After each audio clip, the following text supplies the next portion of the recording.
People ask how my dad got the name Weatherman and where the name Weatherman channel came from. My dad's first race from 1972, Baja 1000, he went down to help pit for Bill Strop Motorsports, Parnelli Jones and a couple other cars. After that, he talked Strop into putting radios in some race vehicles, and he started race prepping the radios to keep parts all from coming apart.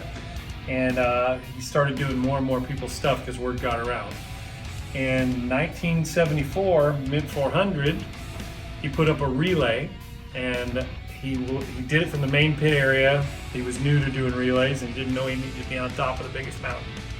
And he put up weather balloons, 3 weather balloons hanging his antenna from 500 feet of coax, and did a relay from the main pit area. That relay, someone was asking for help, believed to be Joe McPherson from McPherson Chevrolet, who was a big team at the time, actually called my father. At the time his nickname was Radar from the movie MASH, that's what Bill Strop called him, but he couldn't remember his name and called him the Weatherman because of the weather balloons.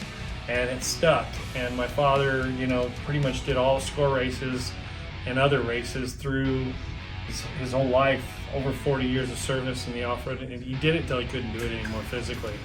And I think I started helping him with WeatherMex in 2013, and we've been doing it ever since.